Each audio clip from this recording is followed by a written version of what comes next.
Cuenta en sus memorias el poeta Luis Antonio de Villena que en el año 83 hizo con Fernando Savater un viaje a Sicilia durante la semana de Pascua, justo en esta época después de Semana Santa.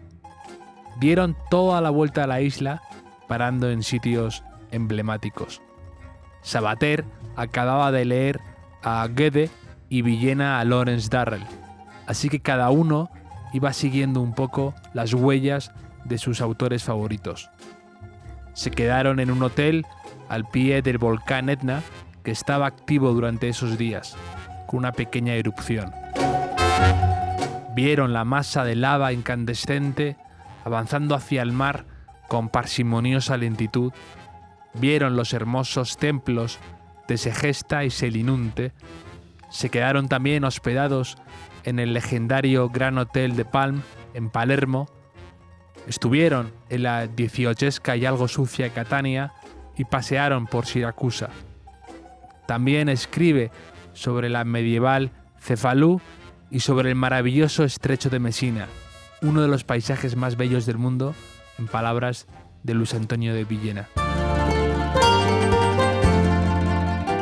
Savater llevaba consigo durante esos días una cámara y se hicieron muchísimas fotos los dos amigos durante el viaje.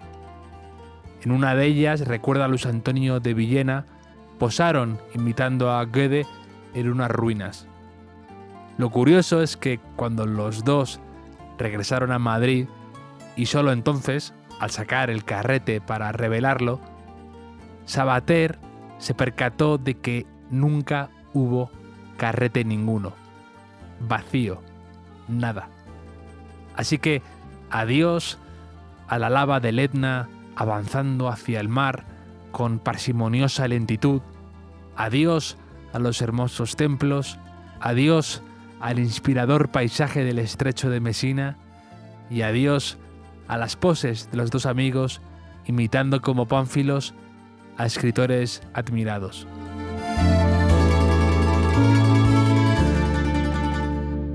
Al acabar este capítulo de sus memorias, que se llaman Dorados días de sol y noche, Luis Antonio de Villena se dirige a su amigo, a Fernando Savater, como haciendo una parte con él.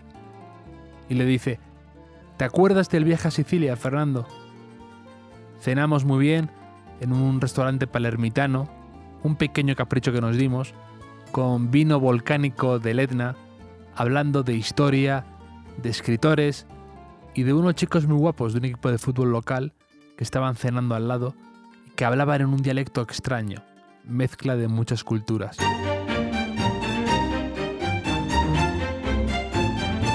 Me divierte y me enternece mucho esta anécdota. Me gusta imaginarme a los dos amigos posando para nadie, poniendo caras, sonrientes, abrazados. Existen las cosas de las que no quedan constancia. Ocurrieron de verdad.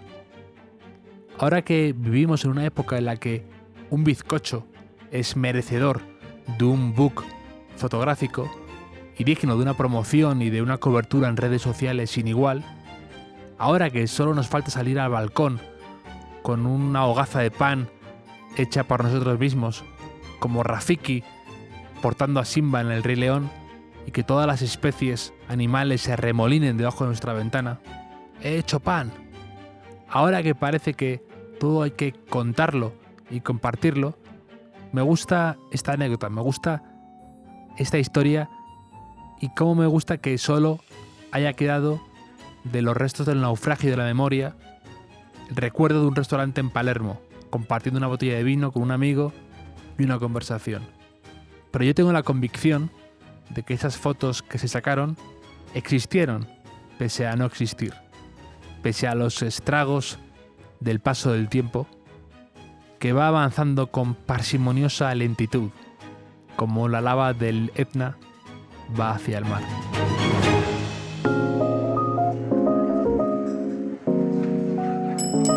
Bienvenidos al Hotel Jorge Juan, con Javier Aznar, un podcast de Vanity Fair y Seagram's. Sobre su paso por Italia, sí que dejó registro, y vaya registro, mi invitado de hoy, Íñigo Domínguez. Íñigo estuvo de corresponsal para el diario El Correo en Roma durante 15 años y publicaba por aquella época un blog que yo leía con fruición, con muchísimo interés, que yo devoraba, donde contaba sus historias, pequeñas anécdotas y postales costumbristas de su estancia como corresponsal en una ciudad como Roma, y siempre con humor, erudición y una cierta dosis de cine.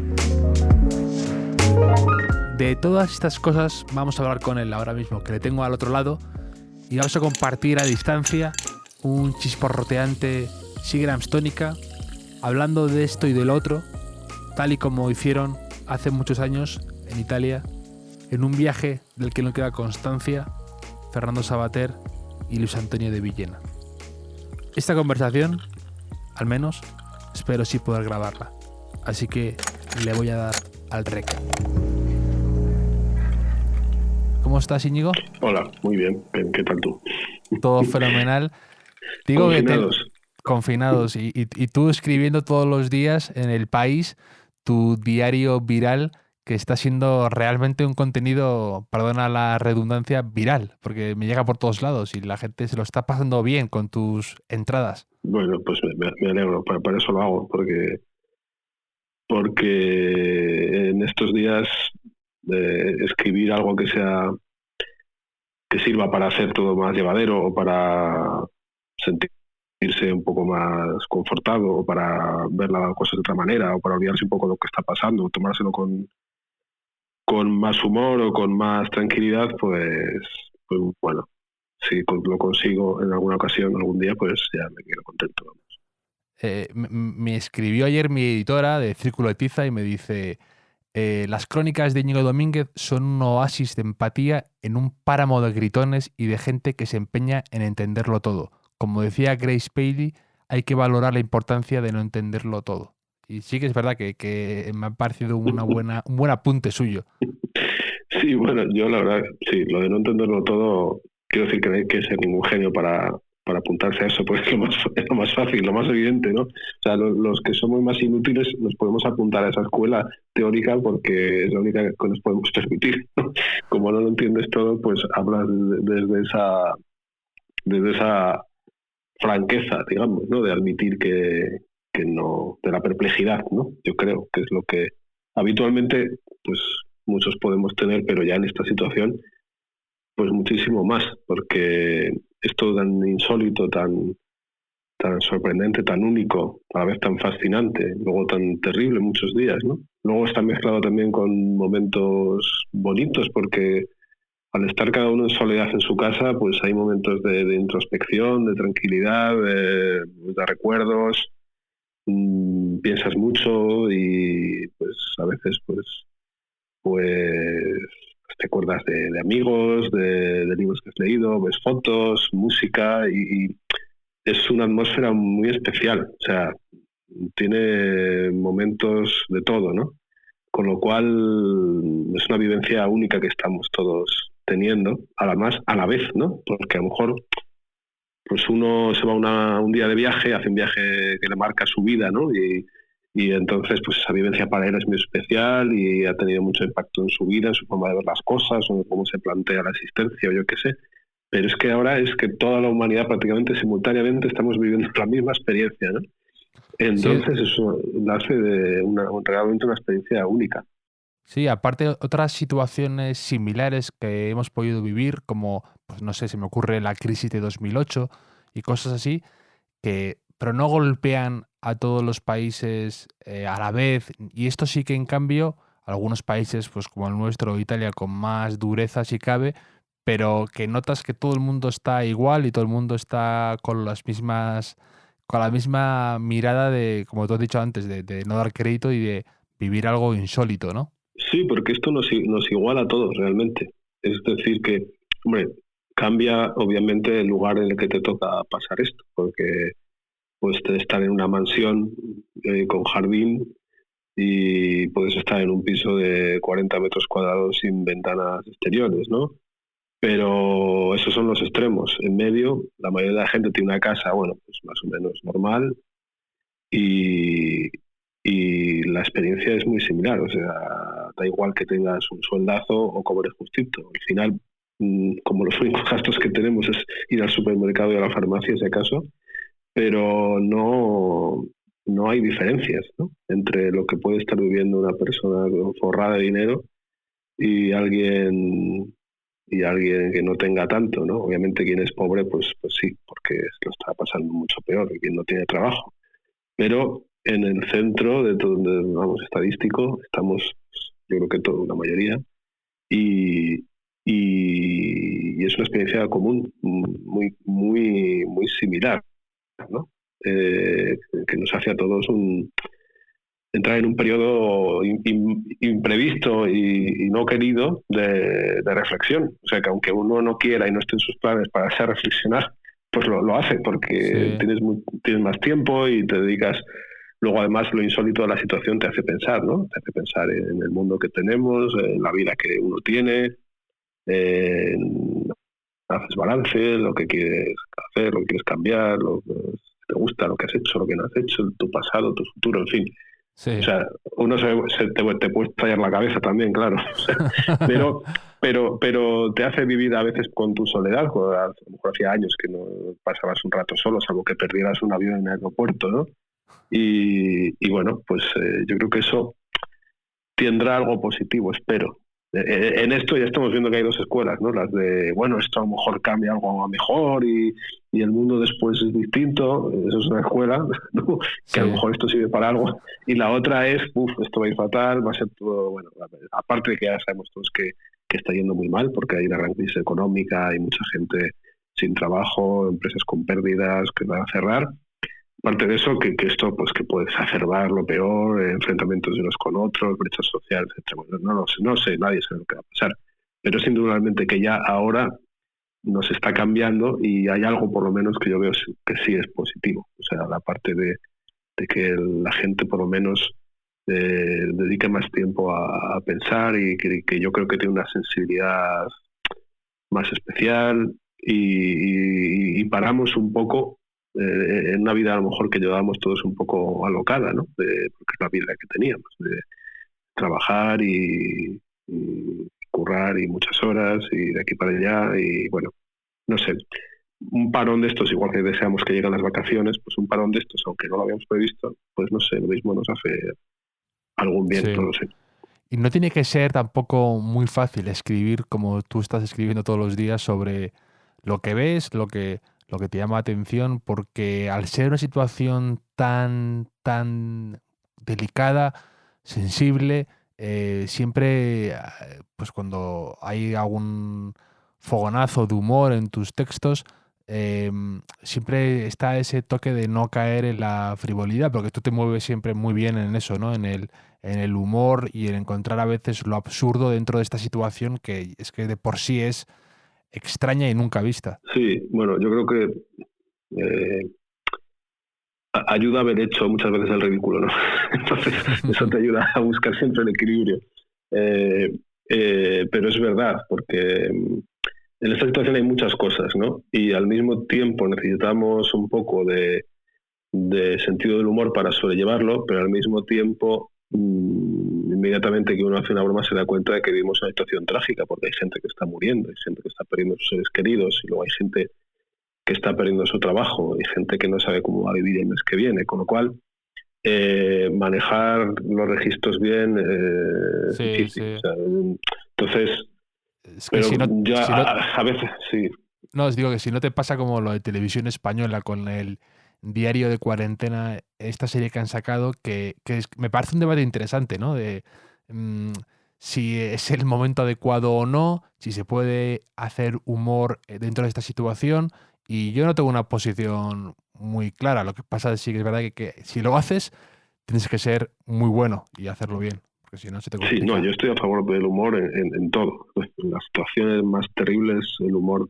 Es que el humor no creo que haya que tomárselo como una especie de cosa menor que bueno, está en momentos de relax de la vida o que es para, no sé, un recurso frívolo o algo intelectualmente de segunda fila. Yo creo que es un elemento esencial de nuestra vida. Incluso filosófico e incluso para ayudarte a vivir. Es que es como es un recurso para mantener también la inteligencia, para mantener la calma, para elevar Para el la ánimo. salud, sí, para la salud es bueno. Sí, para, bueno, y entonces, en ese sentido, yo creo que el humor es válido en cualquier momento y situación, hasta las más raras que uno se puede imaginar. Y le da sentido a todo. O sea, el absurdo a veces le da sentido a todo, ¿no? No sé. Entonces, yo creo que es muy necesario. Al mismo tiempo, lo que decía, ¿no? Hay que saberlo medir porque, bueno, pues es la situación que es. Y no hay que perder de vista nunca el marco, ¿no? Pero Total. una vez que lo tienes ahí, bien, yo creo que siempre es saludable, bien usado, ¿no? Y de uno a veces, bueno, por muy enfadado que alguien esté, si hay una broma que le hace gracia, una sonrisa siempre se le escapa, ¿no? Aunque inmediatamente se recomponga porque se da cuenta que no se tiene que reír, bueno. Sí. Pero siempre es bienvenido. Y bueno, yo mismo, pues cada día, según con el ánimo que uno se levanta o según lo que hayas visto, lo que quieras contar, hay veces que escribo de un tirón y me sale una cosa lacrimógena que digo, madre mía, esto no puede ser, ¿no? Y al revés, Sí. y escribo una cosa que es todo un cachondeo y digo, esto no puede ser, porque claro, yo creo que el truco, la magia está en mezclar todo bien, ¿no? Como una especie de, como un buen cóctel o como un martini o yo qué sé, o sea, no sabes cómo, pero mezclando todo un poquito, sale una cosa distinta que no es ni una cosa ni la otra y que además es que yo creo que es como la vida misma, porque es que la vida misma es así, es decir, hasta en lo más solemne hay un momento ridículo y en lo más tonto a veces hay destellos de grandeza, ¿no? O sea que es que no sé, yo en esto creo mucho en el Torno y en las películas de Berlanga, ¿no? Que son así. O sea, nunca está una cosa sola en la vida. Hay rarísimos momentos en que es un solo bloque de un solo sentido, ¿no? De algo tremendo que pasa. Hasta en un entierro muchas veces todos hemos visto cosas que te hacen gracia. Sí. Y al revés, ¿no? En una fiesta siempre hay alguien que está triste. Sí, con lo cual, no sé, es que la vida está hecha así, no es todo tan blanco y negro, está todo muy, muy mezclado, ¿no? Quizá a mí me han influido en mis años italianos en ver esto que, no sé, yo creo que ya lo tenía de antes, ya no me acuerdo. Sí. Pero desde luego en Italia lo desarrollas muchísimo más, ¿no? Porque, bueno, ellos también tienen este sentido que a nosotros nos falta muchísimo, que es el de desdramatizar, ¿no? Desdramatizar es muy saludable. Al final todo está en tu mirada, ¿no? O sea, la realidad es la que es. Luego está en la mirada de cada uno darle un sentido u otro. Y el humor yo creo que siempre es una buena compañía, ¿no? De hecho, te quería preguntar por esos años italianos en los que has hecho referencia ahora mismo, porque yo te descubrí porque tenías un blog en el periódico El Correo, que era un blog para mí, mi favorito, el que tenía la pestaña de favoritos en el buscador de internet. Mira, qué bien. Y pensaba que no me leía nadie. No, pues te leía, era un blog totalmente de culto. Y de hecho, cuando mi padre trabajó muchos años en Bilbao y yo le pedía que me trajera El Correo porque escribían dos de mis periodistas favoritos, que eras tú y Pablo Martínez Arracina, que me encanta. Me parece. Joder, pues sí, claro, es buenísimo. Claro, yo lo sigo leyendo. Buenísimo. Sí. Entonces me lo traía y yo me lo leía en casa hace muchos años ya, pero os leía a los dos con muchísimo interés. Y tu blog de crónicas italianas lo disfrutaba muchísimo, con tu humor, con las situaciones absurdas, tus relatos de la mafia, que luego has llevado a los libros con Libros del Cao, con 2 crónicas de la mafia que tienes. Y yo te quería preguntar un poco por todo esto, cómo fue tus años en Italia, que además como es un país que ha sido tan golpeado también ahora con todo esto, ¿cómo lo ves desde la distancia? ¿Si lo echas de menos? ¿Cómo fue todo eso? Hombre, pues sí, siempre echo de menos Italia. Y bueno, yo creo que cualquiera que haya vivido allí lo echa de menos, ¿no? Porque es un país muy especial, que te entra muy hondo una vez que te habitúas, ¿no? Porque la llegada no es fácil, ¿no? Yo llegué en 2001, tenía 28, 29 años, de corresponsal del periódico El Correo, Y bueno, yo era joven y a esa edad yo creo que te sueltan en el Polo Norte y haces ahí amigos enseguida, y yo qué sé, o sea, hablas, te relacionas con los pingüinos, yo qué sé, no me parece muy difícil. Pero los muchos corresponsales que vi pasando por allí durante años, porque estuve casi 15 años, pues sí que vi que la llegada a Roma para gente pues ya un poquito más mayor, pues que tienes ya un carácter menos flexible o que quieres una vida un poco más arreglada, no quieres líos, pues sí que vi que el aterrizaje puede ser muy duro. O sea, podía pasarte un año o dos diciendo ¿dónde demonios estoy? Me quiero ir a mi casa, esto es una locura, esto es un horror, ¿no? Lo he visto mucho, sobre todo gente que llegaba de países más civilizados, ¿no? Pues de Alemania, de Inglaterra, de Estados Unidos, ¿no? Entonces el típico corresponsal de Washington, de Londres, de Berlín, que aterriza allí y se quiere morir, ¿no? Por la vida maravillosa y ordenada que llevaba en otros sitios, ¿no? Al final todos acaban cayendo rendidos, pero bueno, te puede llevar su tiempo. A mí debo decir que me llevó una mañana, o sea, no me adapté enseguida. Y además es que, yo no sé, en Italia yo, según llegué, me sentí en mi casa. Pero, no sé por qué. Bueno, hay algo en Italia de antiguo que, bueno, antiguo obviamente el paisaje urbano, las ciudades son antiguas, pues sí, de miles de años, de cientos de años, eso es así, pero digo ese sentido antiguo también, que es un país un poco parado en los 70, no sé por qué, a mí siempre me ha parecido, ¿no? Estéticamente, ves las películas italianas antiguas y bueno, esto igual que hoy, bueno, como se visten, no, pero vamos, es un poco parado en el tiempo, y a mí eso quizá por una casualidad vital, que es en la época en que yo era pequeño, en los 70, ¿no? Yo nací en el 72. Entonces, toda esa época a mí siempre, los países que están un poco parados en el tiempo, yo me siento en mi casa inmediatamente, como si fuera el territorio de mi infancia, ¿no? Me pasa también en Lisboa o en otros sitios, ¿no? Sí. O en los países del este, curiosamente, me ha pasado mucho, ¿no?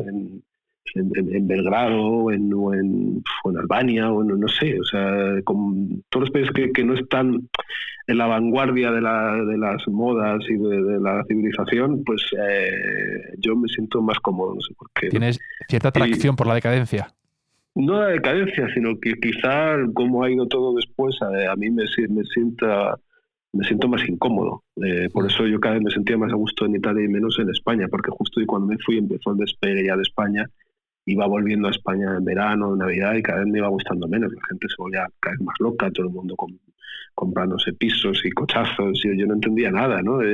Yo lo vi desde fuera y, no sé, me parecía toda una locura. O sea, a mí cuando todo estalló en 2008, no sé, no es que lo digo decir, no me sorprendió, ya lo sabía, no, obviamente no lo sabía. Pero yo veía que era toda una carrera desenfrenada, que era una locura, no era normal. O sea, y sobre todo eso de que eres el centro del mundo y los mejores del universo, y yo no sé. Y sobre todo esa cosa que hay en España de desprecio por el pasado y mirar solo hacia adelante, ¿no? Y de obsesionarse con lo nuevo y lo moderno y estar a la moda, ¿no? Que yo creo que es parte de un complejo de atraso crónico, ¿no? Que nos hace siempre y despreciar lo nuestro y la tradición y lo popular, ¿no? No lo sé. Bueno, todo esto para decirte que yo en Italia me sentía muy a gusto. Estuviste como 14 años además ahí, ¿no? Sí, es un país que obviamente para trabajar como periodista es un delirio aterrizar, porque no entiendes nada. No entiendes nada de la política, no entiendes nada del Vaticano, no entiendes nada del carácter, de cómo trabajan, de cómo funcionan las cosas, no sé, sí. Es todo caótico, ¿no? Pero una vez que le vas cogiendo el truco es un país divertidísimo, ¿no? Porque siempre es sorprendente. Tiene una gran humanidad que hace que sea imprevisible y distinto. Y Enrique González, que es un amigo y a quien siempre he leído y admiro muchísimo, tenía un artículo una vez hablando de Italia y decía que en Italia todavía puedes ser viajero y no turista, ¿no? Porque aunque tengas un viaje organizado, puedes salir todo al revés, ¿no? Entonces sigue siendo una aventura, ¿no? Y eso que es un país con muchísimo turismo, ¿no? Pero incluso siendo turista es que allí te pueden pasar cosas rarísimas mucha gente con la que he hablado, pues una vez estuve en Italia y me pasó no sé qué, y te cuentan algo que les ha pasado y que es gracioso o increíble o extraño, y no le pasa a gente que, no sé, yo no sé, a lo mejor una tontería, pero pues alguien que vive en Alemania, en Holanda, en Luxemburgo, no sé, pues dice, una vez fui a Alemania, ¿qué tal? Bien, me gustó, ya está, fin. Ya. O sea, no te dice, pues vino un tío y nos dijo y nos llevó y entonces, no, es todo más, no sé, Sí. hay menos sorpresas, ¿no? Hay un libro de Pla, de Cartas de Italia, que tengo muy a mano muchas veces, que tiene una frase que me encanta. Dice, en Italia nada es insípido. No he visto a nadie caminar por la calle con cara de bobo. Noto que estoy en Italia cuando cada mañana al levantarme y salir a la calle me encuentro rodeado de personas con la mirada centelleante. Y Eso puede es, que sí. tenga razón, ¿sabes? Sí, bueno, además lo escribía en un periodo de que la gente también estaba buscando para comer, o sea, había toda esta mirada picaresca, ¿no? De la lucha por la vida. Eso les da a los italianos ese carácter también, obviamente, o sea, las han pasado de todos los colores, ¿no?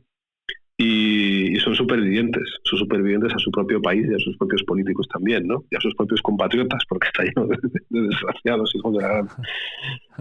Pero en ese sentido son supervivientes y yo creo que a un italiano le sueltas en cualquier sitio y se abre camino. O sea, y por eso también Italia es una escuela de vida, porque te enseña. Una vez que has pasado por allí, yo creo que te arreglas en cualquier sitio, ¿no? Y la prueba es que vas a cualquier lugar y hay un italiano, una pequeña comunidad italiana buscándose la vida. Aquí en Madrid, por ejemplo, hay miles de italianos y todos son muy espabilados, se buscan el negocio enseguida, ¿no? O sea, Sí. Por ejemplo, en el periódico en el que yo trabajo, El País, que hay muchos italianos trabajando, eso es inconcebible en cualquier otra nacionalidad. O sea, no hay ningún país, ningún periódico de cualquier país donde haya muchos italianos, muchos alemanes, muchos franceses, no. O sea, los italianos han llegado aquí, algunos han querido ser periodistas y han querido trabajar en un periódico español y han acabado en el país ahí, no sé, 8 o 9, que es increíble, ni siquiera es su lengua, ¿no?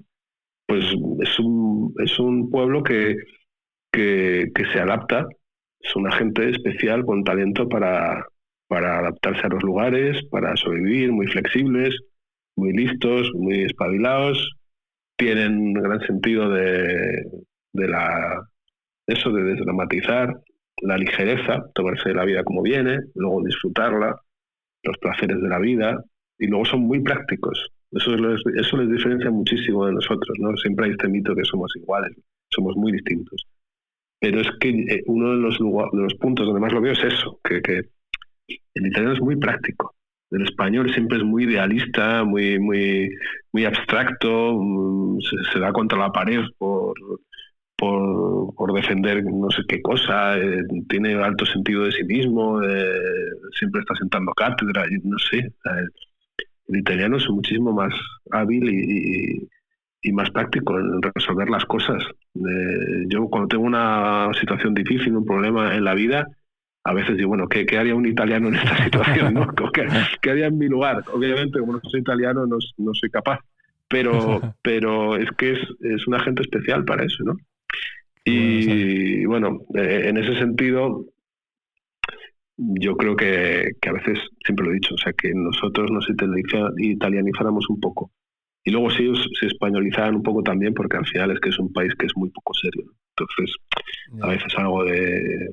Porque a veces cuando digo esto también en España se llevan las manos a la cabeza cuando digo que España es un país muy serio, porque la gente tiene este concepto de España, país de pandereta, que nos encanta. Pero eso. Es que en realidad es un país muy serio, muy dramático, muy tremendo. Hay una superficie de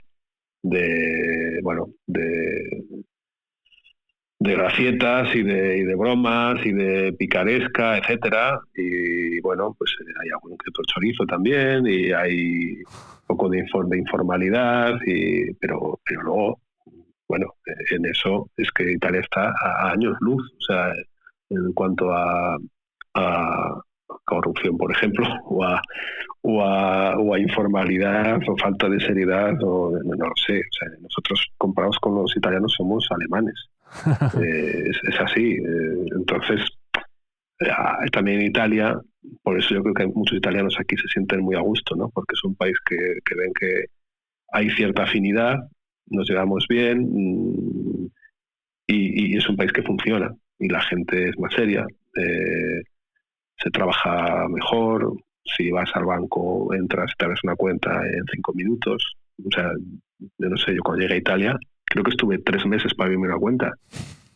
Supongo que habrá cambiado, pero es que tenías que llevar papeles, no sé qué, ibas al día siguiente, no, el directorio no está, venga mañana, bueno, mejor pasado porque mañana va al médico, luego llevabas no sé qué te faltaba, tenés que llevar fotocopia de todo, un fax de no sé qué. Era una puñetera locura, o sea, no sé, la burocracia decimonónica es increíble. Luego toda la corrupción que hay, las deficiencias del sistema, es un país que muchas veces no sabes ni cómo funciona, ¿no? Y sigue adelante. Entonces, en ese sentido, si nos contagiáramos un poco cada uno de lo que puede sacar de bueno del otro, nos iría mejor. Por eso, en ese sentido, la parte que nos toca, pues yo siempre he pensado que italianizarnos unas gotitas, ¿no? Nos engrasaría todo más, ¿no? Todos estos, yo qué sé, todas estas movidas políticas que tenemos, pues serían otra cosa, ¿no? La capacidad de dialogar o de ser más elásticos, de buscar acuerdos, de ser prácticos, ¿no? Que bueno, eso lleva al extremo, te lleva a Italia, que es pues es un gobierno cada 6 meses y que no te puedes, bueno, te puedes fiar ni de tu padre. Pero unas gotitas en cada país yo creo que serían muy buenas, vamos. Me dice un amigo común que te pregunte por tu videoclub favorito en Roma. Ajá. Sí, bueno, el videoclub favorito o el único que hay en toda Italia, yo creo, porque ya videoclubs, yo no sé si en toda Europa habrá más, pero sí es el videoclub Hollywood, que está en la calle Monserrato, cerca de Campo de Fiori, y bueno, es un videoclub, pues lo que era un videoclub, pero era un sitio muy pequeñito, con millones de películas que sigue habiendo en vídeo, en VHS, y luego hay DVDs y bueno, y Blu-ray también, ¿no? Y luego hay pues fotos de escena, carteles de películas, libros, etcétera. Pero es minúsculo, o sea, yo estoy ahora en una habitación de mi casa y casi es tan grande como la tienda, o sea, sí.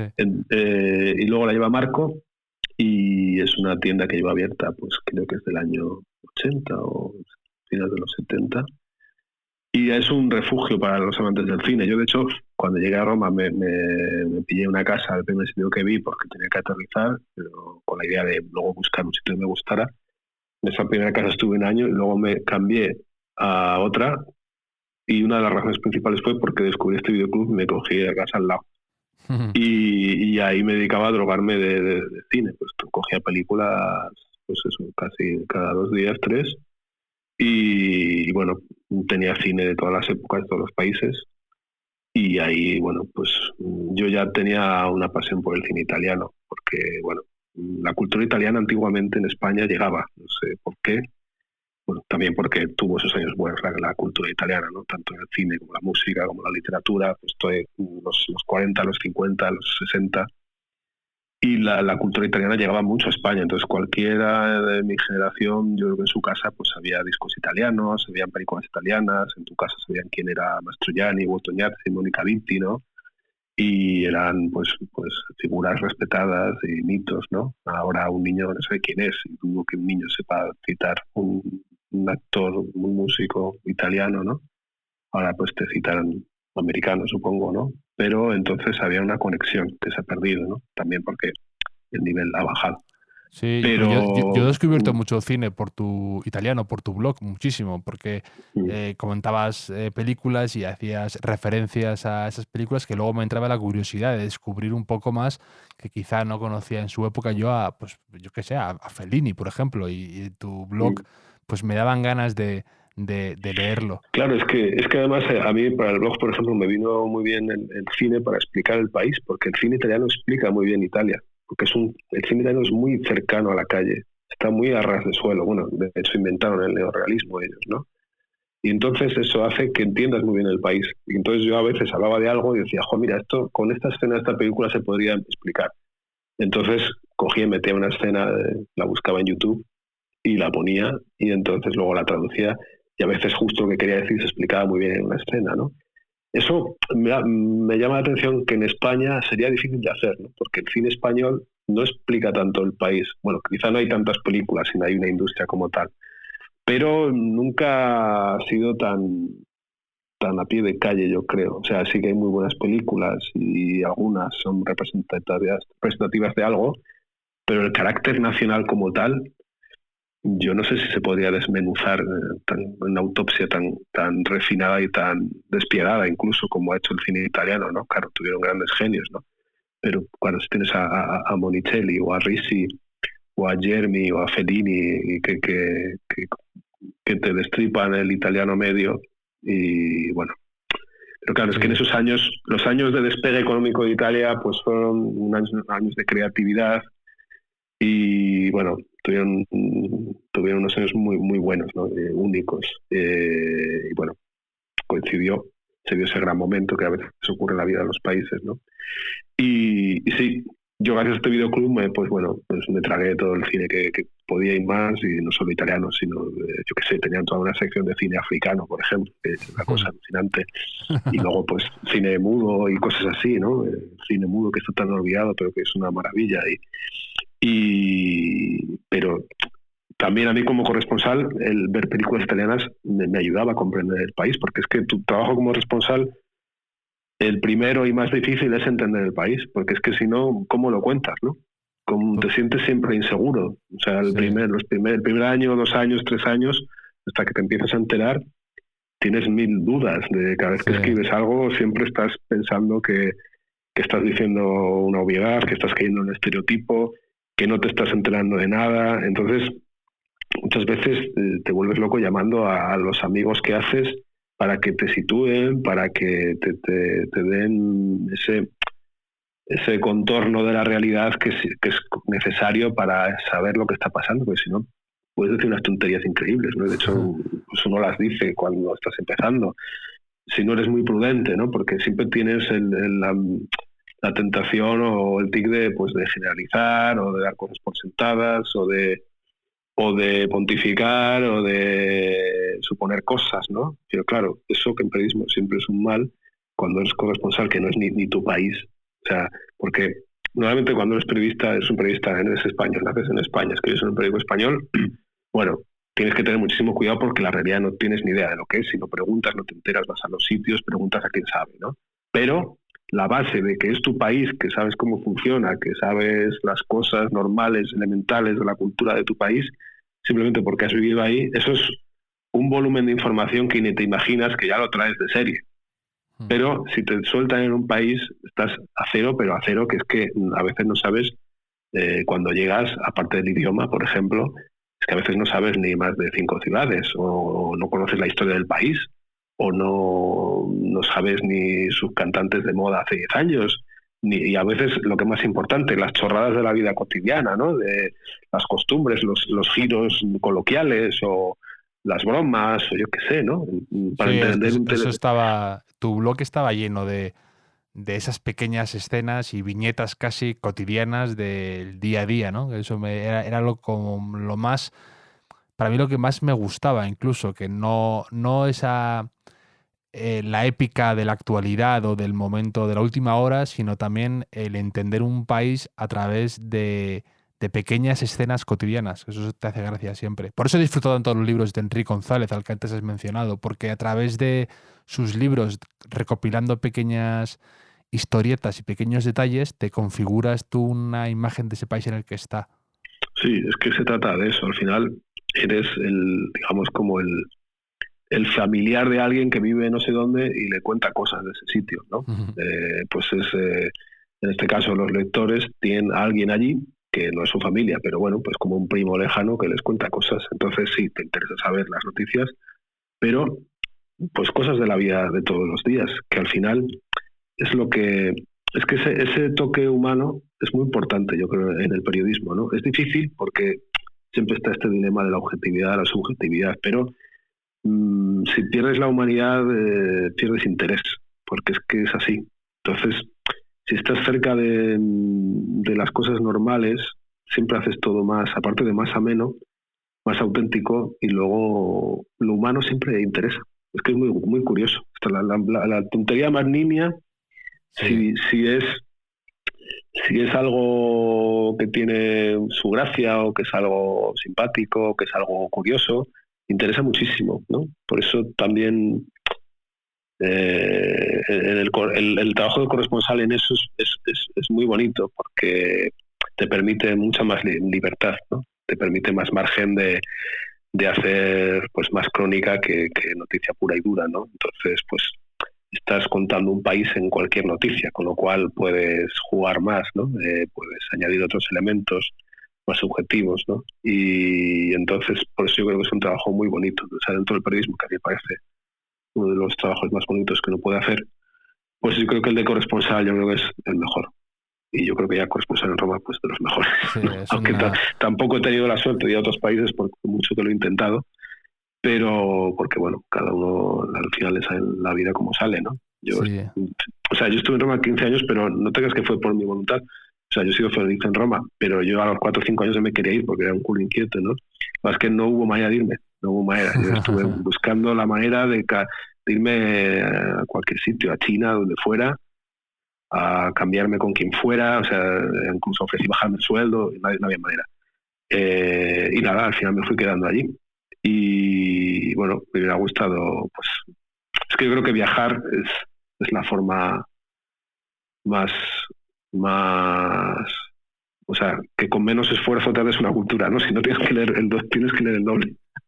Pero viajando, pues, así por ósmosis, ¿no? Ya, pues vas aprendiendo, vas viendo, y bueno, es una obviedad, todos lo sabemos. O sea, la gente que ha viajado se le nota, pues tienes la cabeza de otra manera, tienes una cultura mayor, tienes una visión de la vida más completa. Entonces, pues bueno, viajar siempre es una gran cosa. Te puedo decir que con el tiempo también cada vez te da más pereza, ¿no? Y te apalancas más. Pero bueno, eso, viajar y leer, pues son las dos cosas que nos dan libertad al final, ¿no? Sí. Antes, cuando hablabas de cine, me ha venido de repente un fogonazo de un artículo tuyo sobre Sorrentino, que me encantó, que se llamaba Roma Metafísica, creo que era, y que hablabas de la gran belleza y todo esto, y de cómo además, que yo no lo sabía, pero que los padres de Sorrentino, por lo visto, habían fallecido por una explosión de gas, y nunca ha hablado del tema y nunca se hace referencia a eso casi. Y yo aprendí eso leyéndote y no tenía ni idea. Y me gustó que esa defensa de, entre comillas, de la gran belleza, porque decías que dentro de Italia que la habían acogido con cierta timidez o incluso con frialdad. Sí, más en Roma. En Roma a mí me sorprendió mucho porque yo fui al cine Barberini, me acuerdo perfectamente, y me quedé extasiado con la película. O sea, si hubiera durado 1 hora más no me hubiera importado. Pero alrededor notaba gente incómoda, como con bufidos, tal, no sé qué, ¿no? Y luego hablaba con amigos y, bueno, en fin, esta cosa romana de... Sí. La cosa es una cosa muy romana. O sea, si a todo el mundo le hubiera gustado, quiere decir que la película no estaba bien hecha. Porque la cosa romana de el escepticismo, la sorna, la ironía, la distancia, son así. Y luego lo que tenía esta película es que retrataba muy bien una parte de Roma, ¿no? Que supongo que no le habrá hecho ninguna gracia. Y de hecho, yo creo que en ese artículo decía una frase, fíjate, o sea, ya ves, o sea, es una pedantería citarse, pero o autocitarse, pero es que me estoy acordando ahora que creo que puse algo así como que tenía amigos que parecían sacados de la película a los que no les había gustado nada, cuando es que su vida misma era así, pero es que ellos mismos no la veían, ¿no? O sea, entonces a mí eso me hacía mucha gracia. Y recuerdo ese momento que lo escribí porque se había estado en Italia, no sé, creo que todavía no ha llegado al extranjero, pero a mí me fascinó. Y es que yo seguía a Sorrentino de antes, porque gracias a Marco, del Videoclub Hollywood, él cuando sacó sus primeras películas, yo siempre a veces le preguntaba, a veces iba con una idea que quería tal cosa, cogía el catálogo, tenía unos folios, hay un taco de folios fotocopiados, iba buscando, a veces buscaba cosas y ya está, pero a veces le preguntaba, y recomiéndame algo clásico, o algo de Rossellini, o yo qué sé, o una de Howard Hawks, o yo qué sé, y a veces decía algo nuevo y me recomendaba cosas muy frikis. Entonces, a veces acertaba, a veces no, pero siempre tenía un ojo ahí a cosas que tú jamás hubieras descubierto, ¿no? Y a Sorrentino me lo recomendó enseguida con su primera película y su segunda, que eran muy curiosas ya. O sea, ahí se veía que este tío era especial, porque ya tenía todo su mundo en esas películas, ¿no? Se llama El Bomo Impío. Y la segunda, ahora se me ha olvidado. Pero bueno, ya con la tercera o la segunda, no me acuerdo, que se llama Le Consecuencia del Amor, Las Consecuencias del Amor. Ahí ya tuvo muchos premios, etcétera. Y ahí ya se empezó a destacar, ¿no? Y cuando ya hizo esta, fue un bombazo, claro. Entonces yo me escribí eso antes de que, yo no sé si había salido en otros países, etcétera, ¿no? Y después, cuando ya fue su éxito y ganó el Oscar, obviamente en Italia cambió todo, porque en Italia, ya sabes, esta frase de Ennio Flaiano de que todos corren en auxilio del vencedor, ¿no? Pues, inmediatamente, pues todo el mundo ya cambió de bando y ya, bueno, Gran Genio y luego Fellini y estas cosas, ¿no? Aunque en Roma, bueno, pues sigue habiendo gente que no lo entiende, en fin, que yo qué sé, ¿no? Y bueno, pero no, sí, es un grande. Yo, vamos, me parece, me encanta. Y hace poco conseguí ver que la del Papa, ¿no? De John Pope, que también me encantó. Y no he visto la continuación, no la he visto. Porque soy un inútil con una tele antigua que no puedo hacer eso, entonces me tuve que comprar los DVDs de John Pope para verlos, que se los compré a Marco este verano. Entonces ya sé que uno lo puede ver ya si quiere en HBO y no sé, pero es que yo con mi tele no puedo hacerlo. Y entonces, bueno, la veré cuando pueda, pero vamos, sí, a mí me parece un grande. O sea, ¿Y la de Berlusconi la viste? Sí, la vi en España ya. Y no la pude ver en el cine porque duró poco, la vi en la tele, estaba en Movistar. Y bueno, sí me gustó. Era un poco excesiva a veces, desmedida. Sí, joder, era muy excesiva, claro, Sí, desmedida en el sentido de, bueno, pues que ya se le iba la olla, era muy larga a veces, ¿no? Pero bueno, o sea, yo también perdono esas cosas. No soy el típico que una película tiene que ser perfecta. O sea, las películas con imperfecciones, pues también, no sé. Estoy totalmente de acuerdo. Sí, pues no sé, te coges un novelón de Dickens o de Víctor Hugo y tiene a veces digresiones raras que dices, bueno, ¿esto qué viene? ¿Por qué me cuentan esto, no? Luego vuelve a la historia, ¿no? Pues bueno, pues ya está, él lo ha hecho así, se acabó. O sea, no es que haya un canon de perfección. Es parte del y no puedo estar más de acuerdo. Y además, a mí me pasa que ya con solo una escena que me merezca mucho la pena y que vea ahí al Sorrentino que me encanta, ya al otro me parece que puede sobrar o que puede ser excesivo, pero es parte de la gracia. Y a mí me pasó con la escena esa en la que vende el piso Berlusconi por teléfono, que es maravilloso, que el tío se quiere sentir vivo encalomando un piso a una señora de una ama de casa y ves ahí su subidón, ves ahí donde saca la energía y lo que le gusta a él, que es engatusar a la gente y sacar provecho de ello. Sí, no, claro, pero ves esa escena, tiene momentos de inspiración. Es que él funciona mucho así, improvisa mucho también, yo creo. Y funciona mucho sobre la marcha, tiene ideas, pero luego se ve que son impulsos, ¿no? Y a veces sale. Lo increíble es que lo consigan tantas películas tantas veces, ¿no? Hay películas más flojas, pero siempre es alguien que se arriesga muchísimo. Yo eso lo valoro. O sea, cualquiera que intente hacer eso le puede salir un churro increíble que no vuelva a ser una película en su vida, ¿no? Pero él se arriesga y le sale. Hay veces que está más inspirado, otras menos, pero siempre tiene algo en la cabeza que es lo que le mueve y lo que quiere hacer, y es un artista. Claro, entonces, bueno, ahí se mueve, ¿no? Y alguien que recoge el Oscar y dice que sus inspiraciones son Scorsese, Maradona, Fellini y Talking Heads, ahí dices que de ahí no puede salir algo normal, tiene que ser algo siempre excesivo y excéntrico. Sí, claro, es un napolitano y es... pero tiene una gran intuición para las personas, los ambientes, ¿no? El espíritu de la época, ¿no? Eso que es tan difícil, ¿no? Porque en la película de Andreotti, por ejemplo, está todo muy bien pillado. En la de Berlusconi igual. En Roma es una atmósfera lo que consigue retratar, ¿no? Y es esa cosa tan curiosa de con la exageración, lo onírico, lo barroco, algo que es completamente irreal, transmitir una sensación muy real, ¿no? De que ha dado en el clavo, ¿no? Eso es muy difícil.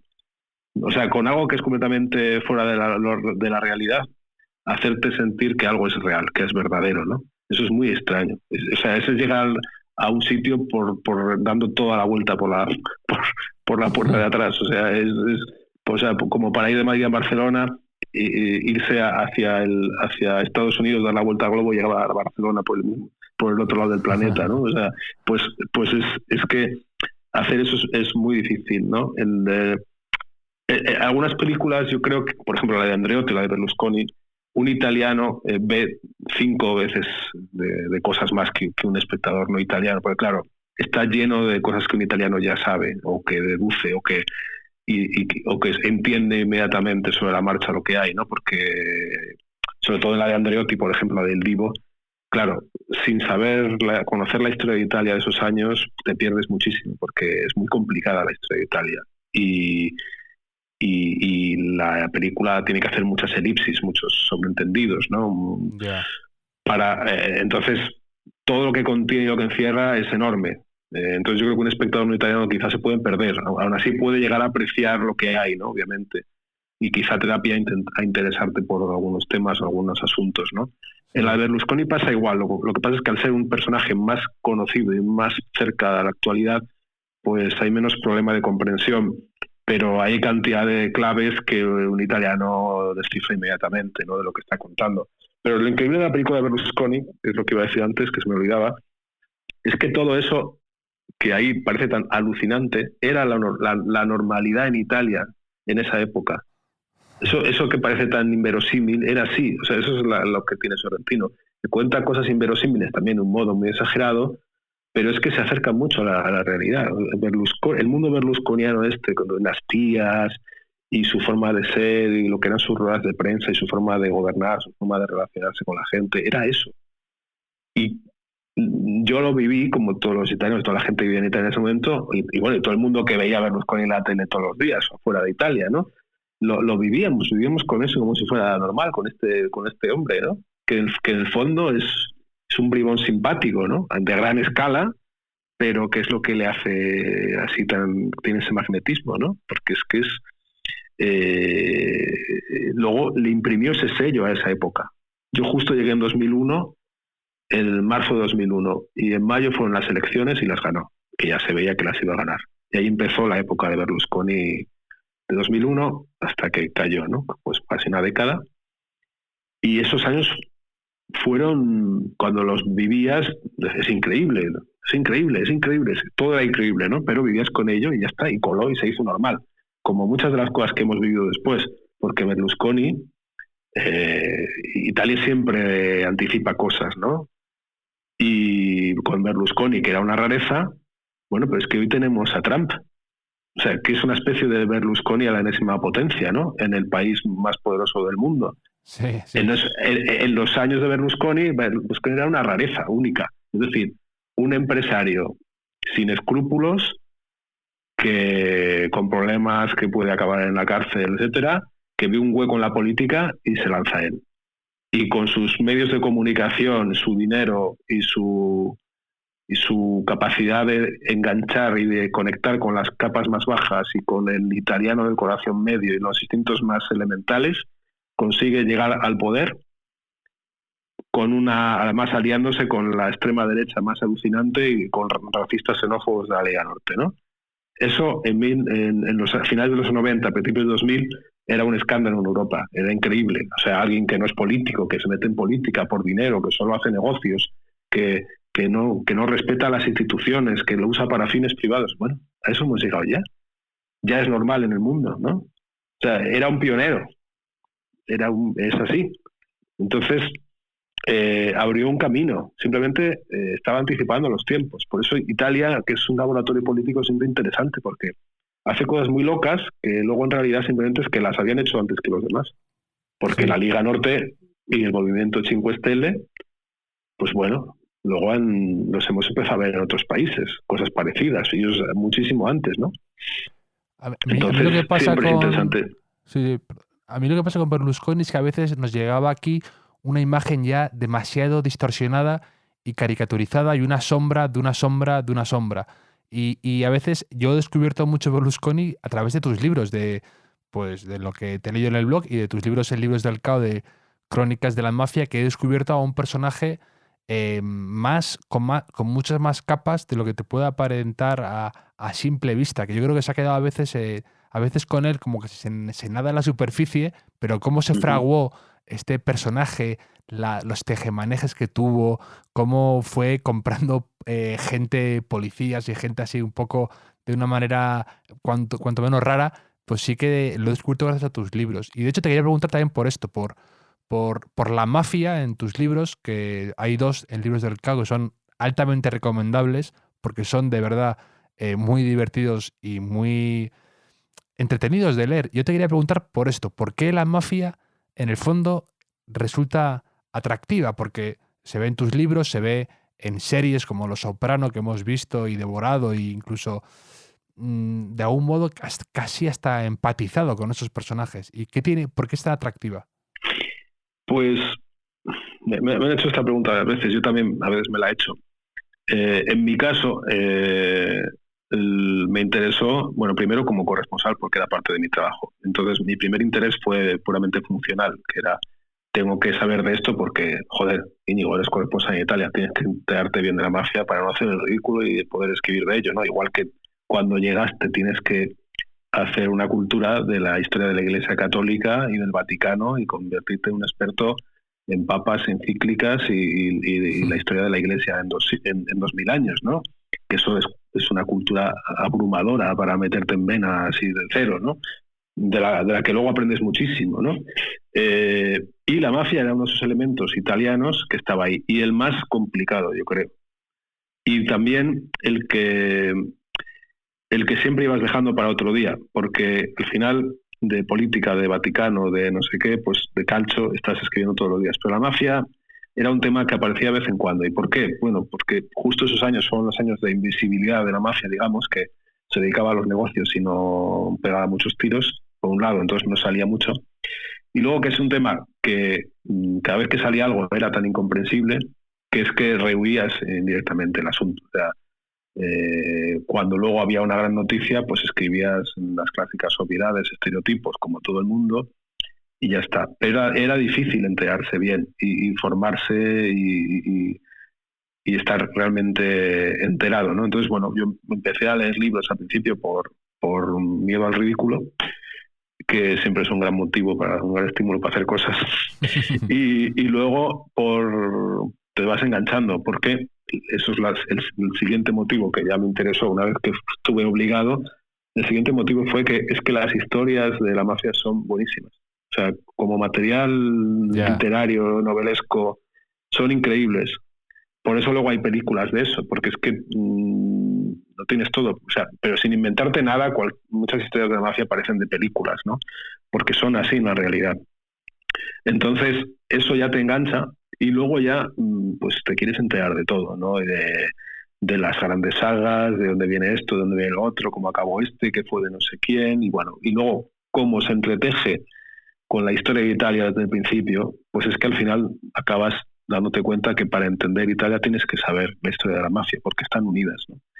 Y en los grandes asuntos italianos aparece la mafia, y luego ya lo que fue Italia en los años 80-90, cuando fue el momento de máxima confrontación de la mafia de Cosa Nostra con el Estado italiano, bueno, pues eso, o sea, cualquiera que quiera entender Italia tiene que saber qué pasó esos años y por qué, ¿no?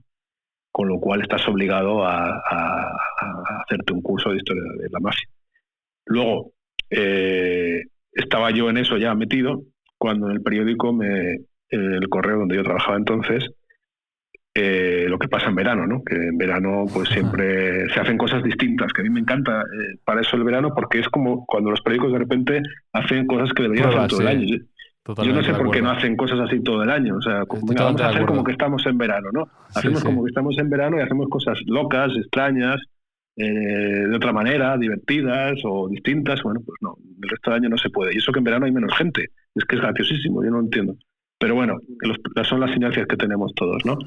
Entonces, yo durante unos años, que eran años buenos de dinero y de economía todavía, pues conseguí hacer unos viajes que bueno, pues de las cosas mejores que he hecho en mi vida, lo digo periodísticamente, digo de pasármelo bien, pues hacía unos viajes en verano que luego los contaba por capítulos, ¿no? Del primero hice un libro, que está en Libros del Cao, el de Mediterráneo Descapotable, ¿no? Que fue un viaje por el Mediterráneo justo en 2008, el año que estalló la crisis. Viendo rotondas y otras cosas horribles de la construcción. De aquí para allá, fue todo muy gracioso. Y bueno, gracioso y dramático, porque estaba todo saltando por los aires en ese momento, ¿no? Y luego hice otros viajes, pero ya al tercer año, después del tercer año, porque luego me hice un crucero y luego me hice el Transiberiano, que eso fue ya la culminación. O sea, el día que convencí a mi periódico para hacer el Transiberiano y que me lo pagaran, yo creo que ha sido uno de mis grandes logros periodísticos que jamás superaré, seguramente. Y lo del crucero luego, es muy Foster Wallace, ¿es? Sí, bueno, de hecho yo no conocía, dentro de mi vastísima ignorancia, no conocía a Foster Wallace en ese entonces. Y eso que en Italia es un escritor muy popular, porque luego sí que hablamos de ello. Hay esta cosa graciosísima de los países de que hay escritores consagradísimos en un país que en otros son muy inexistentes o desconocidos, y al revés, ¿no? Con lo cual, pues, o sea, tú venías aquí hace unos años, decías Foster Wallace y nadie tenía ni idea de quién era, y en Italia, vamos, era conocidísimo, ¿no? Porque van pues esas modas o sí, los medios, o yo qué sé, ¿no? Bueno, entonces yo no había leído ese libro de Foster Wallace, lo leí después y menos mal porque si no lo hubiera copiado todo y hubiera quedado fatal. Pero bueno, fue muy gracioso y muy divertido. Pero bueno, total, que me pierdo. El verano siguiente no había dinero para nada y me dijeron, niño, si quieres hacer una serie de algo tiene que ser gastos cero, o sea, sin viajar, sin moverte de casa, escribe lo que te dé la gana, un serial de capítulos de lo que quieras, no sé. Y dije, hombre, si queréis que os cuente historias de la mafia, porque llevo ya unos años empapándome y me sé muchas chorradas. Bueno, y empecé a escribir capítulos de una historia de la mafia siciliana, pero con afán didáctico, o sea, porque yo me daba cuenta que la gente no tenía ni idea de la mafia, solo por las películas y muchos estereotipos, y al revés, era una de las cosas que más interesaba a la gente de Italia, porque yo cuando venía me daba cuenta, todo el mundo te preguntaba, oye, la mafia es verdad, pero existe, y yo alucinaba, porque bueno, igual que yo años antes de ir no tenía ni idea, ¿no? O sea, por eso era perfectamente consciente de esa ignorancia, porque era la que tenía yo antes de ir allí. Entonces dije, aquí hay un vacío que hay que colmar. Entonces, o sea, no es que yo me arrogara esta tarea, pero dije, bueno, yo si puedo, pues voy a contarlo y ya está. Por lo menos la gente que lo lea, pues se entera. Y bueno, después de acabar, pues al final descubrí a Libros del Cao y hicimos el libro que luego, bueno, amplié todo eso, hice más capítulos. Y fue una historia de la mafia siciliana. Y bueno, después el año pasado saqué la segunda parte con más historias y otra continuación, ¿no? Y bueno, es que lo que decías, el magnetismo es ese. Es decir, es un mundo que además de conocer la historia de Italia y parte de la historia de Estados Unidos, pues como material de lectura es único, porque es que son como novelas de aventuras, pero que son reales. O sea, sí, que supera cualquier imaginación del mejor guionista, las historias que hay ahí y los personajes, que son cada uno, a cada cual, más fascinante. Mi teoría es que nos gusta un poco lo sofisticado de lo salvaje, por así decirlo, ¿no? El concepto de organización criminal, que parece un oxímoron, pero que ya el nombre ya es como atractivo e interesante. Por eso también funcionó tan bien Fariña aquí, ¿no? Porque te gusta ver dentro de esa especie de trabajo rarísimo cómo se organizan por dentro y cómo los sistemas que tienen, la jerarquía, y eso en tu libro está lleno de esos momentos y de esos personajes. Sí, porque además tiene toda esa parte del submundo, ¿no? Que está por debajo de nosotros, que siempre tiene esa fascinación de lo oculto, ¿no? Que es desde el principio en el cine de mafia es eso, ¿no? El underworld, ¿no? El mundo oculto que mueve los hilos y donde está el dinero y donde están los vicios y el alcohol y la droga y la prostitución. Eso tiene una gran fascinación, obviamente, el lado oscuro de la vida, ¿no? Pero lo que decías me recuerda una anécdota, ahora no recuerdo exactamente el nombre de los protagonistas, pero bueno, era eso era en Estados Unidos, que va un par de mafiosos a un restaurante a cobrar el dinero y se equivocan de restaurante y van a otro, y entonces el tipo les dice que no sé qué, se lían a tiros y al final es que el restaurante será de otro mafioso, ¿no? Entonces al final ya se aclara todo Y uno dice, y luego lo llaman crimen organizado. Como diciendo, eso es a veces llamativo, ¿no? Que es todo maquiavélico, pero luego hay unas grandes dosis de chapuza también, ¿no? Porque obviamente es todo muy humano y luego a veces, encima en Italia, a veces tratándose de Italia, hay cosas, pues eso, que es todo un caos, ¿no?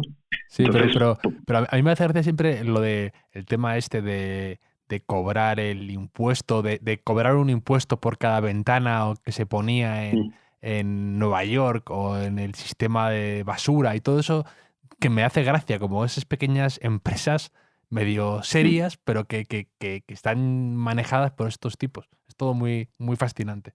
Sí, lo es, desde luego. Y bueno, a mí me ha permitido eso, escribir historias que son un placer escribir. O sea, esto parece raro al decirlo, obviamente, porque estamos hablando de criminales y de historias terribles y de miles de víctimas, pero hablo en el sentido estrictamente literario. Es decir, cuando escribes esto es muy entretenido y muy... Sobre todo tiene algo de... Esto ya más seriamente, tiene algo de desafío, por un lado, para escribir, como escritor, el desafío de reducir, o sea, traducir lo complejo a un lenguaje comprensible y ameno, y sobre todo para un público que es completamente ignorante del asunto, ¿no? O sea, yo siempre tengo, aunque sea un poco pretencioso, un afán, digamos, didáctico, de servicio, de enseñar a gente cosas que no sabe. Y en ese sentido, lo de la mafia era así, es decir, hay que saber lo que es esta gente, ¿no? Para ver que no son cosas de las películas ni tiene ningún glamour, ¿no? Y luego, bueno, que son algo tremendo que le pasa a Italia y que pasa en muchos otros sitios, y también, bueno, tenemos la mafia por ahí en España, ¿no? Eso por un lado. Y luego, en Italia, en general, ocurre siempre eso, ¿no? Como corresponsal tienes que transformar lo complejo en algo comprensible. Y entonces ese ejercicio para mí es muy... Es la esencia también del periodismo, yo creo. O sea, hacer que la gente se entere de las cosas y que encima no sea un ladrillo cuando se lo cuentas, ¿no? Entonces yo siempre procuro eso, porque es que si no eres ameno, no te va a leer nadie. Es que Totalmente no hay de acuerdo. manera. Y a veces caemos en eso, ¿no? Como para tú demostrar que sabes y que eres una persona seria, haces un ladrillo que no interesa absolutamente a nadie. En cambio, cuando te esfuerzas y atraes un poco con un gancho al lector, pues lo que tú haces muy bien, con humor o con una anécdota o con algo humano, como antes has dicho muy bien, enseguida puedes luego meter o comentar lo que tú dices con afán didáctico, pero tienes que hacerlo de una forma atractiva, porque si no, no te va a leer nadie hoy en día, además con tanta competencia a nivel de atención que hay. Sí, es así. En ese sentido, para mí, mira, por ejemplo, el blog fue muy útil. Es decir, para mí me sirvió. Yo era muy contrario, porque yo soy bastante antidiluviano, ¿no? Entonces, cuando nos dijeron un día... Bueno, fíjate que yo, cuando en los periódicos empezaron a poner las fotos en color, a mí me pareció fatal, porque a mí me gustaba el periódico en blanco y negro. Imagínate, o sea, ¿no? Las fotos en blanco y negro me gustaban en blanco y negro. Y cuando empezaron las fotos en color, para mí era como qué pena, con lo bonitas que son las fotos en blanco y negro, ¿no? Y, o sea, imagínate de dónde vengo yo. Entonces, cuando nos dijeron, no, tenéis que hacer un blog cada corresponsal, no sé qué, yo, qué coñazo, ¿por qué? Más trabajo, no sé qué, tal y cual. Pero enseguida vi que era un ámbito de libertad, ¿no? Que el periodismo siempre es muy ambicioso, me salía en italiano, que es algo muy deseado, ¿no? Porque no siempre la tienes. Entonces, bueno, ahí empecé a descubrir el filón y de repente vi que ahí podía hacer lo que quisiera, ¿no? Y en ese sentido, volviendo a tu pregunta, yo creo que los blogs y la llegada de las ediciones digitales y tal aligeró un poco el estilo de los periódicos, ¿no? Entonces, es verdad que se creó una especie de esquizofrenia de dos mundos distintos, porque en Internet era todo de un lenguaje distinto, más ligero, más cercano, más directo, más de colega con el lector, más de empatía. El periódico papel seguía siendo algo como más distante, más solemne, pero ya se abrió esa vía, ¿no? Luego se han ido contaminando mutuamente, ¿no? Yo creo que eso ha sido un beneficioso. Y en mi caso, ya te digo, o sea, a mí me ayudó bastante a a desparramar más y a hacer lo que me daba la gana y a buscar cosas propias y ideas y contar cosas distintas. Y meter trozos de película, como tú has dicho. Claro. Mezclar estilos, lo audiovisual también, el jugar con un espacio más flexible que te permitía hacer algo más corto o algo más largo sin la obsesión de encajarlo en un sitio. No sé, yo creo que también con los blogs uno aprendió mucho, sí, en su momento. Sí, es verdad que lo de que no hubiera límite podía ser un problema, porque luego la gente claro, por supuesto. Y yo mismo, porque también entonces no tenía niños. Ahora, claro, vamos, afino mucho más. Pero entonces metía unos rollos que luego a veces lo he visto alguna vez y, ojo, pero qué ladrillo, pero esto quién se lo leía, o sea, porque era, claro, no hay límite, porque es que hay que ponerse en el lugar de alguien que toda la vida ha estado trabajando, que tantas líneas no te puedes ni pasar, no sé qué, y de repente que te digan, nada, escribe lo que te dé la gana, o sea, era... O sea, muchos periodistas hay un escritor frustrado, ¿no? Y entonces, pues, venga, era como si te abrieran las puertas del campo y te dieran un caballo, ¿no? Y entonces, bueno, al principio se veía mucho, ¿no? La gente hacía unas pagas mentales increíbles, ¿no? Luego hemos ido cogiendo el truco, pero el hecho de que no haya límite es un riesgo. Es un doble filo, sí, totalmente. Sí, porque no tienes por qué hacer ladrillos, o sea, puedes hacer algo más corto, ¿no? Entonces, bueno, hay que medir bien, pero sí, yo creo que de repente habría un espacio de libertad curioso, que luego no sé, ha tocado en algo a los periódicos, a veces, de papel, en el estilo, etcétera, pero bueno, yo creo que fue interesante ese momento. Luego ha ido más, claro. Y para acabar, te quería hacer dos pequeñas preguntas. Una es fácil, yo creo, es si tuvieras que quedarte con un plato de cocina italiana favoritísimo, ¿cuál sería? Pues bueno, pues no sé, hay muchísimos, pero yo qué sé, unas alcachofas de estas de Roma, cuando es la temporada de invierno, una carchofo a la judía o a la romana. La romana es así como frito, que está buenísimo, parecen como batas fritas. Y luego pues unos bucatini alla matriciana o unos espagueti alla carbonara. Y bueno, ya soy feliz, luego un tiramisú y ya está. Lo bueno de la cocina italiana es que es muy barata, es muy popular. Por eso a mí me indigna los restaurantes italianos fuera de Italia, que te meten unas clavadas, pero si es que cuesta 4 euros la pasta y o sea, no tiene nada. Pero aquí una pizza te cobra unas cosas, una pizza vale 6 euros. En Roma, 7, 8, no sé, y son enormes. Una patisolo que no puedes con ella. Pero bueno, eso es otro tema. Aquí en Madrid, ¿qué italiano te gusta de restaurante? Bueno, he explorado un poco, pero bueno, hay de todo. Cada vez como hay más italianos, cada vez hay más. Pero no te creas que he encontrado el mío todavía. No he encontrado... Hay algunos que alguna vez he ido y algún plato está bien, otros no tanto. Pero bueno, te lo acabaré diciendo. Y luego te quería preguntar también, que me ha comentado mi espía en el Golfo Pérsico, me dice que te pregunte por las bodas en Serbia. ¿Quién te ha dicho eso?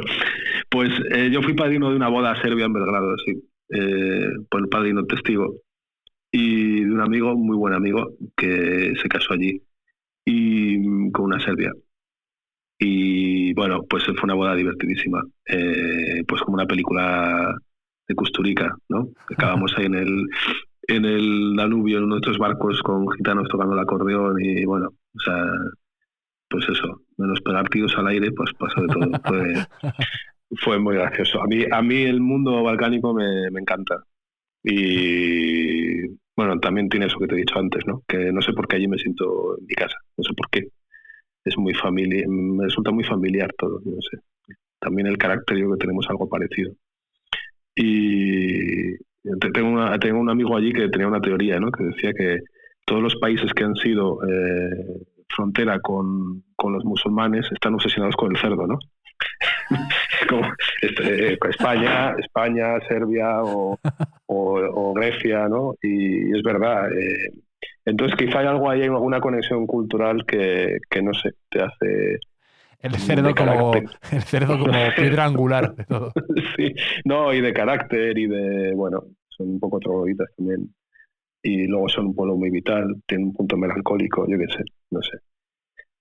Allí me siento también muy a gusto. Oye, pues agradecerte, nada, que hayas estado aquí charlando conmigo, que me lo he pasado fenomenal con tus historias, como me pasaba siempre leyéndote, pues ahora de viva voz, porque como tú no tienes además redes sociales, ahora después de hablar entiendo por qué, puedo entender por qué, porque si te parecía una tristeza abandonar las fotos en blanco y negro, no te quiero ni preguntar cómo debes ver Instagram y Twitter y todo esto. No, pero no, eso es por mi pereza congénita, más que nada. Sí. O sea, a mí tener, no sé cómo está una cuenta de Twitter, pero me parece agotador, o sea, como trabajo. Quiero decir, si quieres hacer una cosa seria, bien, porque si lo haces, supongo que es porque tienes gente a la que informas o dices cosas interesantes o descubres o no sé, o algo, pues hacerlo bien es que tienes que dedicarle tiempo. Yo es que no tengo tiempo para eso. O sea, de hecho, la mayoría de la gente que conozco que se está muy activa en Twitter es gente que no tiene hijos. Porque es que normal. Si me hubiera pillado más joven, quizá, no sé. Pero y luego aparte tiene un componente de protagonismo que obviamente no tiene por qué ser vanidad muchas veces, y hay gente, simplemente mucha gente, la mayoría estará porque le parece interesante y porque es una manera de compartir información y descubrir muchas cosas apasionantes. Pero tiene ese componente de protagonismo que a mí no me gusta. O sea, no sé, me gusta pasar más discretamente. Y luego iba a decir algo y se me ha olvidado. Pero bueno, hay muchas razones. Luego también eso de dedicarse, ¿no? Debe gastar mucho las neuronas y el tiempo de dedicarte a discutir con gente o a que te insulten o yo qué sé, y es agotador. O sea, ya bastante trabajo tenemos, ¿no? Como para estar... Luego es que no hay tanto tiempo para tantas cosas, ¿no? Y luego además muchas veces te dicen, no, es que te enteras de muchas cosas. Y es que si al final te acabas enterando igual, es que aunque no quieras, es que vivimos en una sopa de información, te acaba llegando todo por tierra, mar y aire. Y si hay cosas que no te enteras, pues paciencia, si es que tampoco hay que saberlo todo, ¿no? Pues cerramos el círculo con lo que te decía de mi editora, de que hay que valorar la importancia de no entenderlo todo, efectivamente.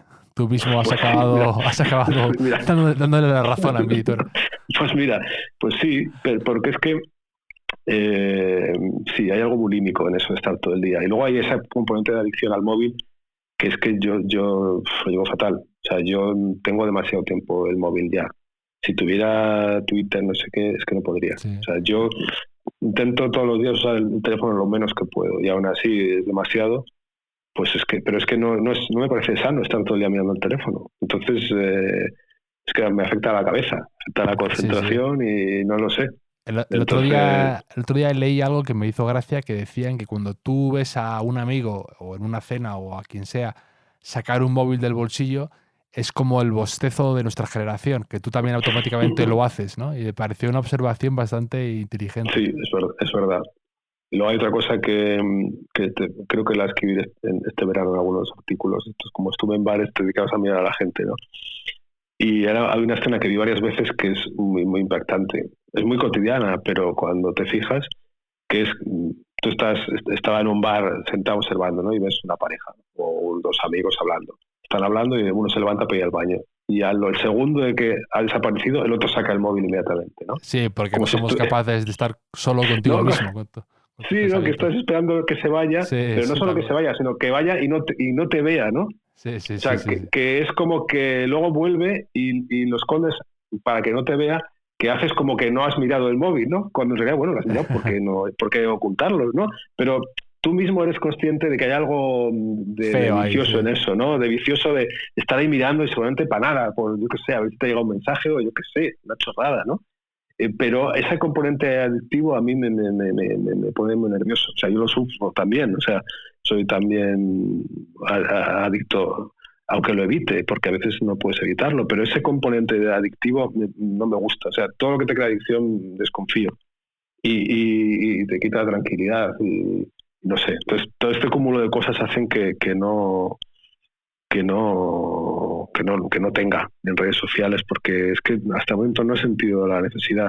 Sí que he visto, obviamente, que ha coincidido la irrupción de las redes sociales con un momento muy crítico en el periodismo, ¿no? De gran desempleo, de mucha precariedad laboral, Entonces, ha coincidido ese momento de redes sociales con un momento en que cada uno tendría que venderse a sí mismo como fuera, pero también por puro interés profesional. Y para destacar, para ver si tenía seguidores, para darte a conocer. Y es verdad que eso ha dado trabajo a gente, ¿no? O sea, alguien ha destacado o tenía tal y bueno, era una tarjeta de presentación. Me parece perfectamente normal y legítimo. Pero eso yo creo que lo ha potenciado. O sea, en un momento quizá anterior, menos complicado, tal, no todo el mundo hubiera perdido el culo por estar en Twitter y tener no sé qué, y intervenir y discutir, porque no había necesidad. O sea, había un momento que ha sido necesario destacar de alguna manera.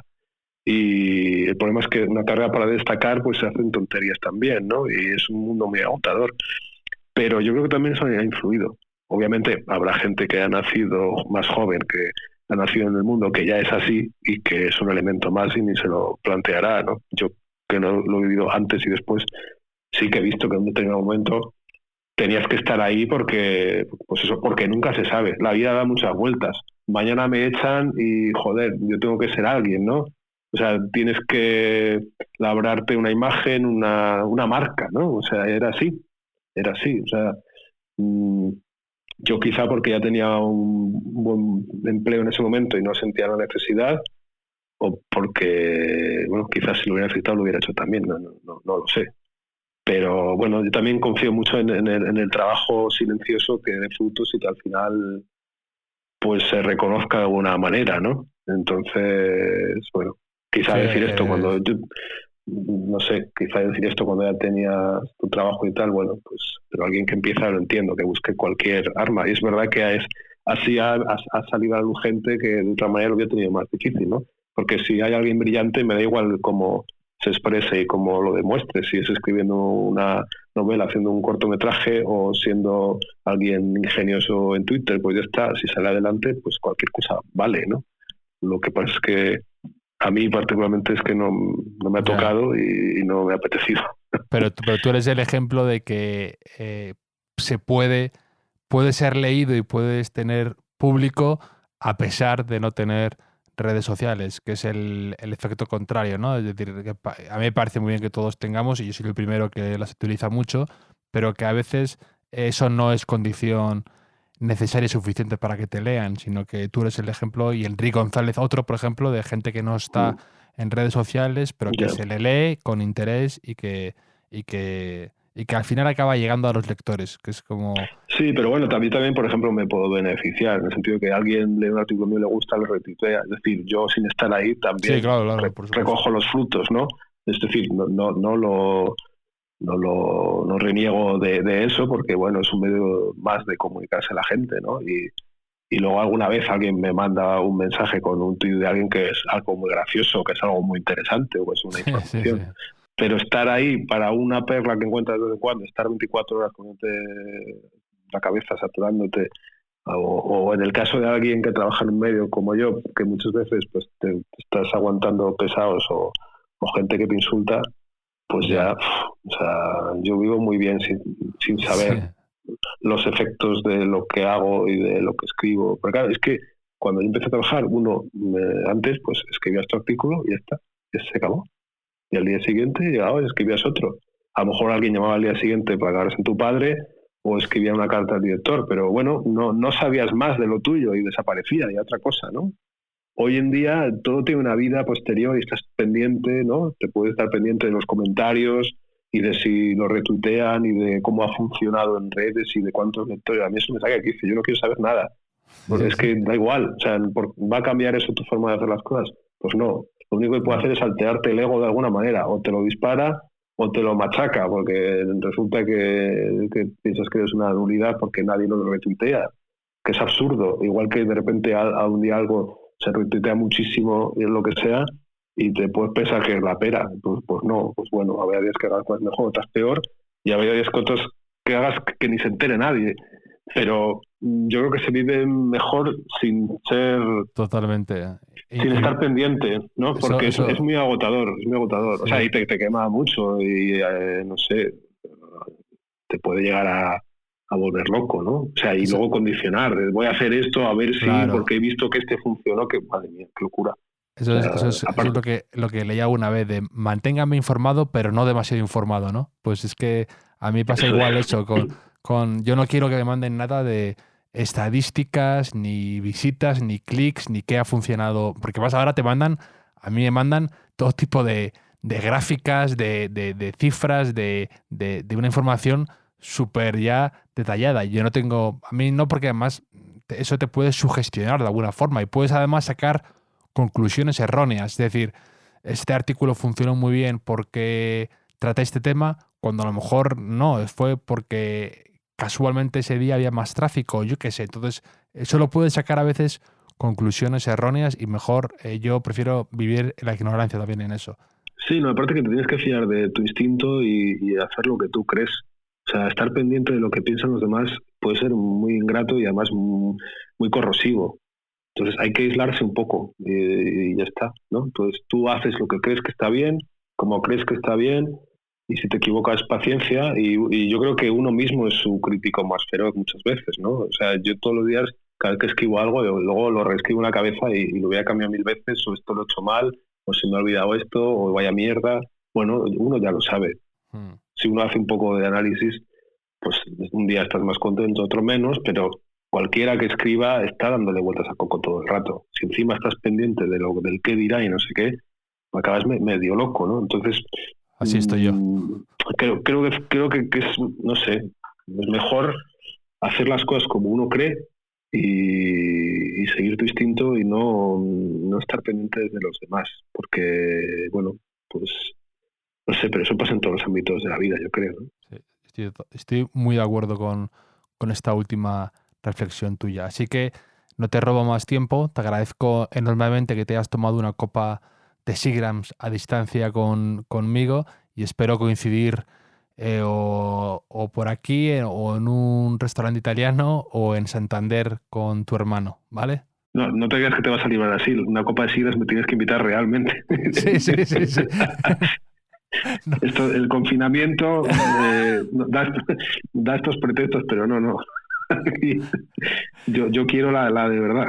No, te vamos a mandar una botella personalizada de parte de Seagrams para que la disfrutes y que te sea más leve el confinamiento. Me la beberé personalmente. Pues un abrazo enorme, Íñigo, y te agradezco mucho la charla, ¿vale? Un abrazo a ti también. Muchas gracias a ti.